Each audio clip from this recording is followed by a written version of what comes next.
오늘은 의로우신 메시아가 세우실 나라 이란 제목으로 말씀을 상고합니다.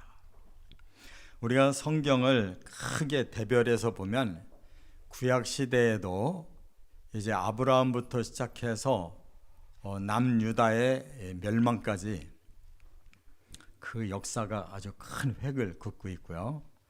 그 후에 이제 선지자의 시대가 돼서 예수님이 오시는 때까지 또 큰 획을 긋고, 그리고 이제 신약 시대에 예수님이 모든 복음을 다 성취하셔서 종말에 예수님이 다시 오심으로 구원을 완성하신다고 하는 이 큰 획을 우리가 알 수가 있습니다.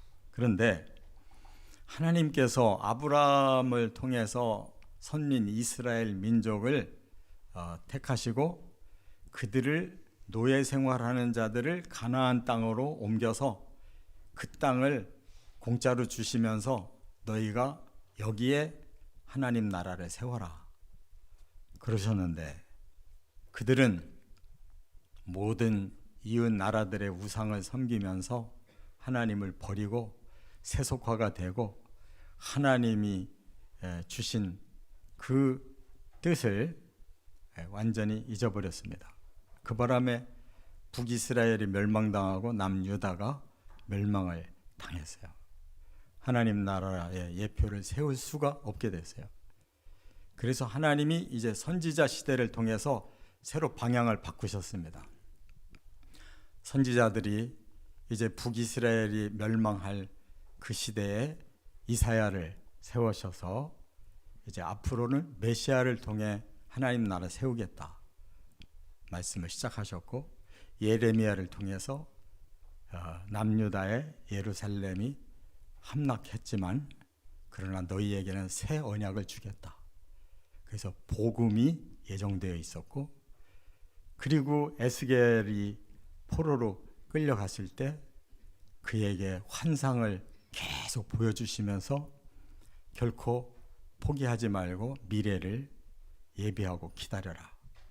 그리고 다니엘을 보내셔가지고 특별히 메시아가 종말에 어떻게 구원을 주실 것인가, 여기까지 하나님이 다 예비해 놓으시고 이렇게 메시아를 통해서 우리에게 구원을 준다고 하는 것을 이미 구약시대에 완벽하게 계시하신 줄 믿습니다.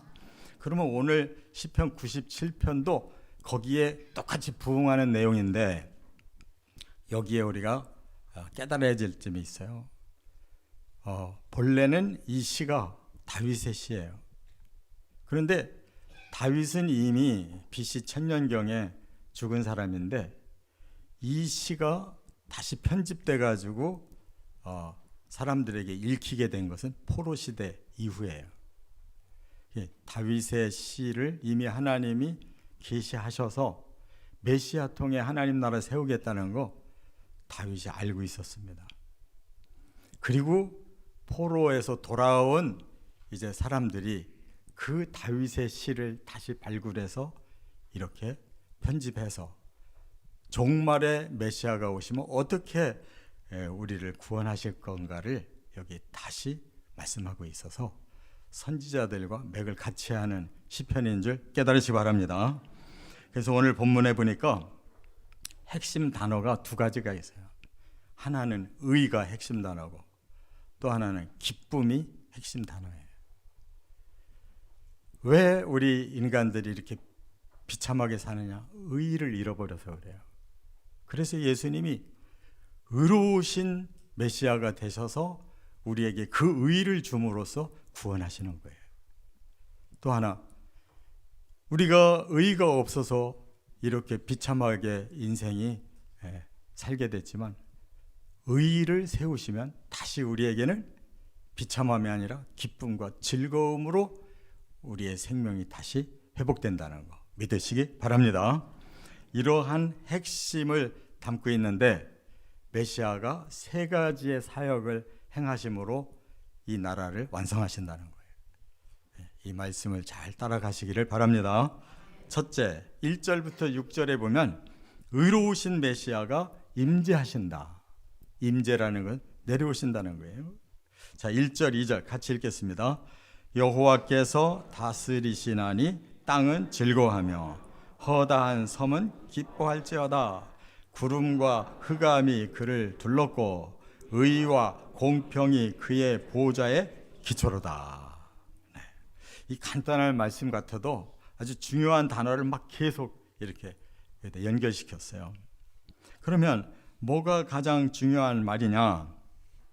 하나님은 이 땅에서 다스리기를 원하시는데 그러기 위해서는 이 땅이 의와 공평으로 다시 만들어져야 된다는 거예요. 그렇지 않으면 불의하고 공평하지 않고 너무 세상이 엉망으로 돌아가면 여전히 사람들은 괴로움 속에 살 수밖에 없는 거예요. 그래서 하나님이 메시아를 보내겠다는 거예요. 그 메시아가 바로 하나님이 근원적으로 가지고 계신 그 보좌 나라의 바로 의가 그 핵심이라는 거예요. 공평이라는 것은 모두에게 의를 주시겠다는 거예요. 그게 바로 공의라는 단어의 말씀인 줄 믿습니다. 자, 그러면 그렇게 공의를 가지고 이 땅에 오실 때 그 메시아는 어떤 모습으로 오시느냐 하는 걸 여기 말씀했는데 구름과 흑암이 그를 둘렀다. 그러니까 메시아의 얼굴을 보여주시는 게 아니라 메시아의 그 품어지는 그러한 상황을 보여주신다는 거예요. 두 가지 단어를 가지고 구름이라는 것은 여호와 하나님도 간혹 임재하셨잖아요. 그때 어떤 모습으로 임재하셨느냐? 얼굴을 볼 수가 있는 것이 아니라 하나님의 그 기운을 우리가 느낄 수 있는 구름이라고 그랬어요. 그게 바로 하나님의 위엄을 말씀하는 거예요. 근데 오늘은 하나 더 붙였어요. 흑암 속에서도 메시아가 보이더라는 거예요. 이 흑암이라는 말은 심판을 말하는 거예요. 의를 위해서 필요한 일이 있다. 하나님의 위엄을 그들이 깨달아야 하고 그 하나님의 심판을 그들이 알아야 된다는 거예요. 그래야만 의가 얼마나 중요한 것인가, 모든 사람에게 공의가 집행되는 세상이 돼야만 구원이 온다는 거예요. 깨달으시기 바랍니다. 자, 그렇다면 이 의라고 하는 것이 얼마나 중요하냐? 그 의를 힘입을 때 오는 영향력이 바로 기쁨과 즐거움이라고 그랬어요. 그래서 오늘 본문에는 메시아를 표현할 때 의로운 분이다라고 두 번 표현하고 그 메시아를 통해서 이루어진 구원의 나라는 어떤 영향력을 가졌느냐? 바로 기쁨과 즐거움을 가졌다라고 6번이나 표현하고 있어요. 만약 의가 없다면 어떻게 돼요? 기쁨이 아니라 괴로움과 슬픔과 한탄만 있는 거예요. 그러나 예수님을 통해 우리가 그 공의가 우리에게 임해서 모두 그 의의 세계로 들어가면 우리는 한없는 기쁨과 즐거움과 하나님의 영광 가운데 영생한다는 것을 깨달으시기 바랍니다. 자, 그러기 위해서 이 땅에 오시는데 이 땅의 현실은 뭐라고 그랬어요? 흑암인 거예요. 그렇기 때문에 메시아는 이 흑암의 세계를 다시 의의 세계, 빛의 세계로 만들기 위해 정화하러 오시는 거예요. 예수님이 이 땅에 두 번 오셔요. 첫 번째는 예수님이 사람의 몸으로 이 땅에 메시아로서 사역하기 위해서 자신이 대신 죽고 다시 살아나서 죄와 저주를 풀어주시는 그러한 메시아라는 것을 하나님 앞에서 단계별로 만들어 가시기 위해서 처음에는 탄생하셔요. 그래서 십자가 지시고 부활하시고 승천하셔서 천국 만들면 마지막으로 다시 오시는 게 재림이란 말이에요. 여기서의 임재를 지금 설명하는 것은 재림하시는 메시아인 것입니다. 그래서 메시아가 재림하시면 뭘 해야 되느냐? 이 세상을 정화해야 되는 거예요. 예수님이 공생에 시작하셨을 때 성전에 들어가서 시작하실 때와 마지막 사역을 마치실 때까지 2번 성전에서 정화 작업을 하셨죠. 노끈으로 채찍을 만들어서 치면서 하나님의 성전을 강도들의 도굴로 만들었다 그랬잖아요. 재림하시는 예수님도 똑같이 이 땅에 선포하실 말씀이 공의로운 이 하나님의 나라를 너희가 다 도둑질해서 이렇게 망쳐놨다라고 예수님의 정화를 우리는 깨닫고 기다려야 될 줄 믿습니다. 그 이전에 우리는 예수님의 의를 힘입어서 변화가 돼 있어야 되는 거예요. 자, 그렇다면 여기 3절부터 구체적으로 정화를 이렇게 설명을 했어요. 불이 그의 앞에서 나와 사방의 대적들을 불사르시는도다. 예수님이 이 땅에 재림하셨는데 사방의 대적들이 예수님을 공격하는 거예요. 그래서 예수님이 어떻게 정화하느냐? 불로써 대적들을 불살러 버린다. 4절에는 번개가 세계를 비추니 땅이 보고 떨어뜨다 그랬어요. 예수님이 무서운 그러한 심판을 가지고 그들에게 번개와 같은 그런 무서운 선언을 하시니까 땅이 보고 떨었다.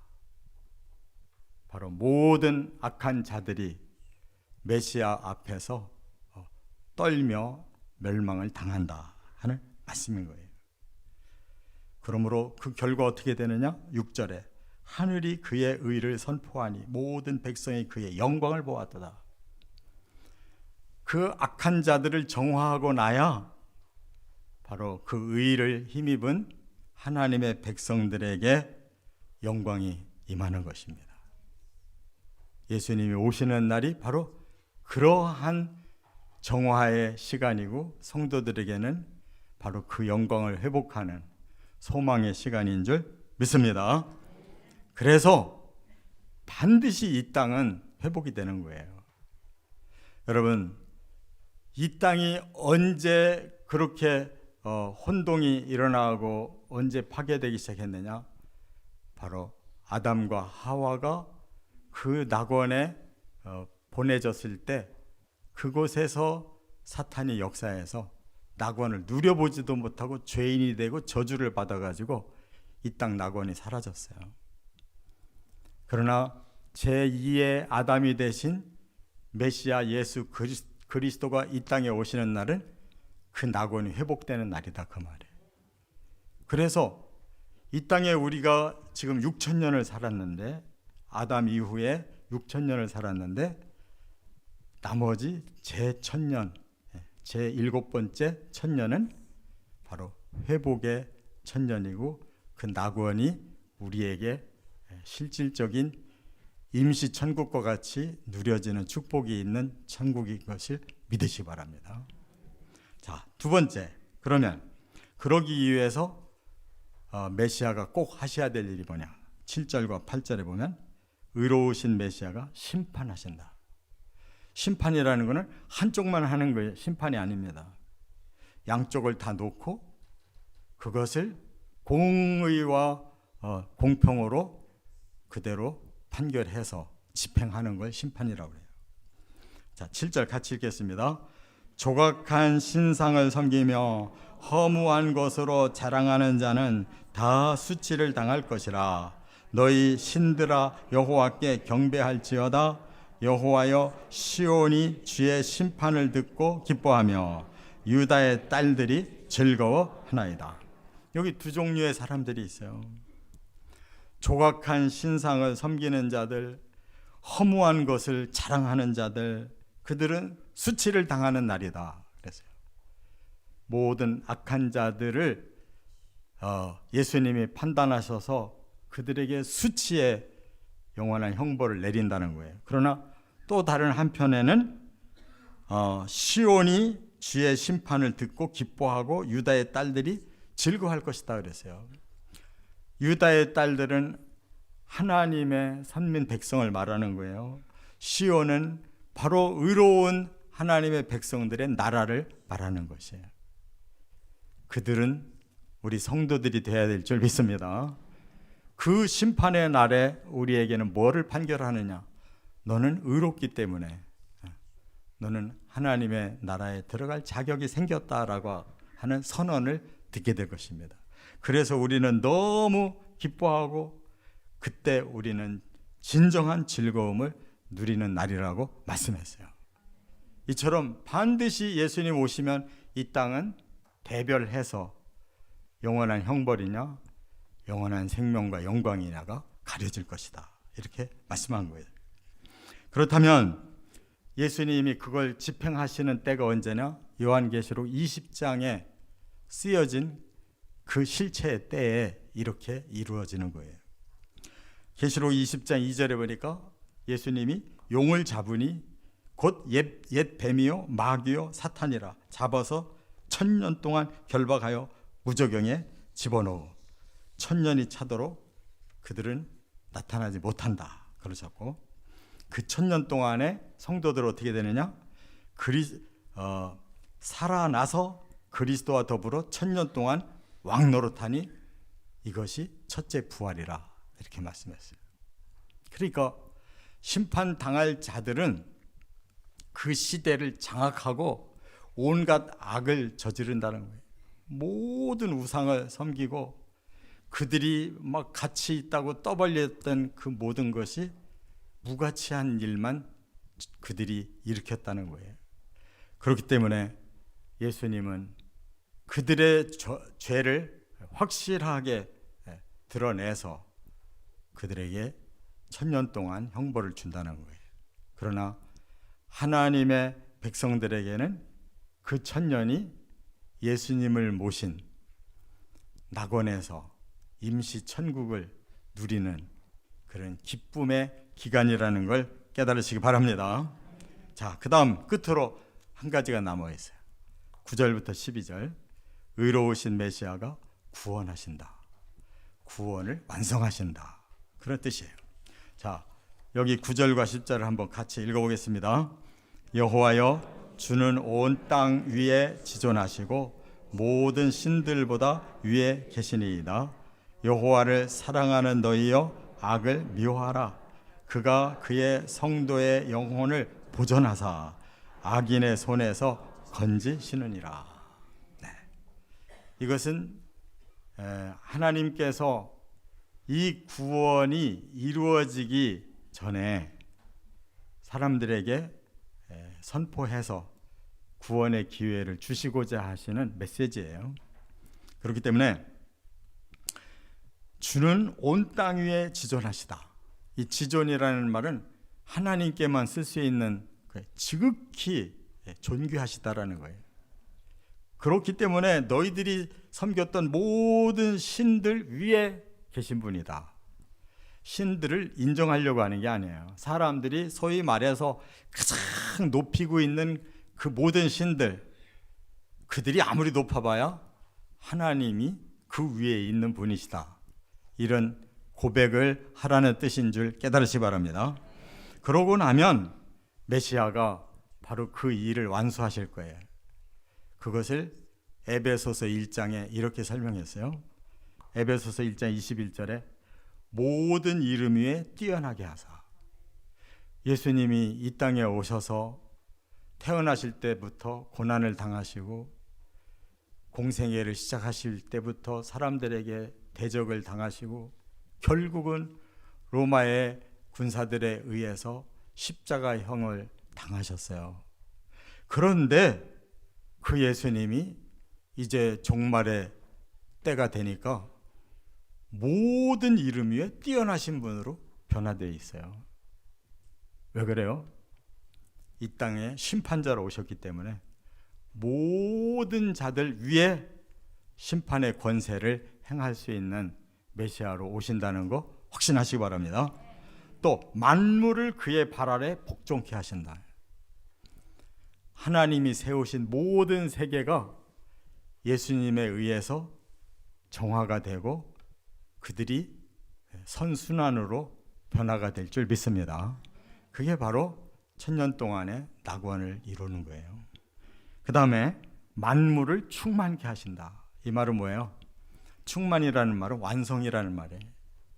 하나님이 계획하신 세계를 완성해 내신다는, 그게 천국인 거예요. 믿으시 바랍니다. 그렇기 때문에 이렇게 계획된 대로 메시아가 오셔서 우리를 건져내신다라는 것은 현실 속에서 잠시 그 고통에서 벗어난다는 뜻이 아니라 이렇게 완벽하게 하나님의 구원이 완성된다는 뜻이다, 그 말이에요. 그렇기 때문에 우리는 계시록에 들어가서 보면 그 완성된 세계를 계시록 21장에 그렇게 말씀했잖아요. 또 계시록 22장에 그 내부를 또 그렇게 말씀했잖아요. 가장 중요한 건 21장은 외적인 모습을 보여줬어요. 그래서 사람들이 가장 존귀한 물질로 천국이 이루어졌다는 것을 보여주는 건데, 우리같이 지금 타락한 영혼들이 볼 때는 그냥 땅바닥이 금이래, 또 모든 성벽이 다 보석이래, 야 진짜 그 나라 진짜 굉장히 비싼 나라겠구나, 이렇게 생각할지 몰라도 그러한 사람들의 사심을 내려놓고 다시 보면 하나님이 얼마나 완전하시고 위대하신지, 세상에 그렇게 가치 있고 그렇게 아름답고 그렇게 최상의 물질이 없는 그런 세계로 완비해 놓으신다는 뜻인 줄 믿으시 바랍니다. 그래서 22장으로 들어가니까 더 중요한 하나님의 보좌로부터 나오는 생명의 강, 그 강가 양쪽에 그 많은 생명의 나무가 자라는데, 그 생명나무의 이파리가 만물을 치료할 정도니까 생명 과일은 사람의 영혼 몸을 완성할 줄 믿습니다. 그러한 천국을 마지막에 우리들에게 주실 만큼 그렇게 하나님은 지존하셔요. 그래서 우리들도 거기까지는 미치지 못해도 그 하나님과 함께 살 정도만큼은 존귀한 자로 만들어 놓으시는 거예요. 할렐루야. 그렇기 때문에 우리 성도들은 그 나라에서 하나님과 사랑을 나눌 정도의 그런 존귀한 자가 되는 거예요. 정말 만나고 싶지 않습니까?